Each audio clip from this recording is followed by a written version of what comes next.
হুট করেই কোনো একটা কারণে বিচলিত হওয়ার দরকার নেই। অনেক সময় মানুষের ভুলও হয়, অনেক সময় মানুষ ভুল ব্যাখ্যাও করে। এখন সোশ্যাল মিডিয়ার কারণে কিন্তু আমরা অনেক ধরনের রটনা, অনেক হিউমার কিন্তু আমরা পাই। আবার সোশ্যাল মিডিয়াতে যা দেখেন সব কিছু একেবারে সব সত্য হিসেবে মেনে নিয়ে ঝাঁপিয়ে পড়বেন না। আর আমরা সার্বক্ষণিকভাবে আপনাদের পাশে আছি ইনশাআল্লাহ। আপনারা সব সময়ের জন্য মনে করবেন যে আপনাদের আস্থার যে জায়গাটা বাংলাদেশ সেনাবাহিনী আপনাদের সঙ্গে আছে। কোনো মাত্র বিন্দুমাত্র চিন্তা, উদ্বিগ্নতা, টেনশন রেখে পুজো উদযাপন করার দরকার নেই।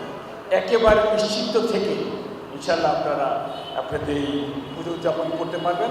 তার জন্য যা করণীয় ইনশাআল্লাহ আমরা রংপুর সেনাবাহিনীর পক্ষ থেকে আমরা করবো ইনশাআল্লাহ।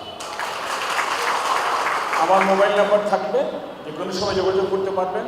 আমাদের কাছে মেসেজ পৌঁছাতে পারলেই হবে যদি কোনো অসুবিধা বোধ করেন। এছাড়া সার্বক্ষণিকভাবে তো আমরা আপনাদের আশেপাশে ঘোরাঘুরি করি, আপনারা কেমন আছেন জানার জন্য, কোনো অসুবিধা আছে কি না। তাই আমাদের নির্দেশনা আমাদের সেনাপ্রধানের পক্ষ থেকে বাংলাদেশ সরকার, বর্তমান সরকারও চায় যে সবাই যেন একসঙ্গে যার যার ধর্ম আনন্দের সঙ্গে টেনশনবিহীন উদযাপন করতে পারে। তারপরে সবাই আমার ভাই, সবাই আমার আত্মীয়র মতোই। ছোট্ট একটা দেশ আমরা বাংলাদেশ, একসঙ্গেই আমরা থাকবো। অতএব একজন ভাই ভাইয়ের প্রতি যেরকম আচরণ করা দরকার, যেরকম সহমর্মিতা থাকা দরকার, সেই জিনিসটাই সেনাবাহিনীর পক্ষ থেকে আপনারা ইনশাআল্লাহ পাবেন। আপনারা সেনাবাহিনীর প্রতি আস্থা রেখেছেন, সেই আস্থার প্রতিদান দেওয়াই আমাদের কর্তব্য। তো ইনশাআল্লাহ আমরা সেটা দিব। তবে আমার সবচেয়ে স্বস্তির জায়গা এটা অনুভব করা যে রংপুর পুরোবাসী সবাই আসলে শান্তি চায়, সবাই ভালো হিসেবে থাকতে চায়, মিলেমিশে থাকতে চায়। এটা আমি উপলব্ধি করেছি গত অলমোস্ট 2 মাস। তো আপনাদের টেনশনের কোনো কারণ নাই।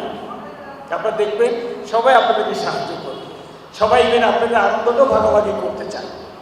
আমি গত অনুষ্ঠানে আপনাদের এসেছিলাম, আপনার 2 জন আমাকে বলেছিলেন যে স্যার রাত্রে 12টার সময় আমাদের মূল প্রার্থনাটা হবে। তখন রাস্তাঘাটে কিন্তু একটু নির্জন থাকবে, আমাদের লোকজন আসবে, একটু থ্রেট থাকতে পারে। এবং আলহামদুলিল্লাহ আপনারা চেয়েছেন, আমি কিন্তু রাত 12টার সময় এসেছি এবং আপনারা রাত্রে 3টার সময় কিন্তু এখান থেকে গিয়েছিলেন এবং আমার সদস্যরা তারপর এখান থেকে গিয়েছে। তারা নিশ্চিত করেছে যে আপনি বাসায় ফেরত গিয়েছেন। তো এবারে ইনশাল্লাহ আরও বেশি পাবেন, আমাদেরকে আরও বেশি পাবেন। তো আপনাদের প্রতিও আমার অনুরোধ, আপনারাও সবার প্রতি একটু সহনশীল থাকবেন, আপনারা একটু সহনশীল থাকবেন। হুট করেই কোনো একটা কারণে বিচলিত হওয়ার দরকার নেই। অনেক সময় মানুষের ভুলও হয়, অনেক সময় মানুষ ভুল ব্যাখ্যাও করে। এখন সোশ্যাল মিডিয়ার কারণে কিন্তু আমরা অনেক ধরনের রটনা, অনেক হিউমার কিন্তু আমরা পাই। আবার সোশ্যাল মিডিয়াতে যা দেখেন সব কিছু একেবারে সব সত্য হিসেবে মেনে নিয়ে ঝাঁপিয়ে পড়বেন।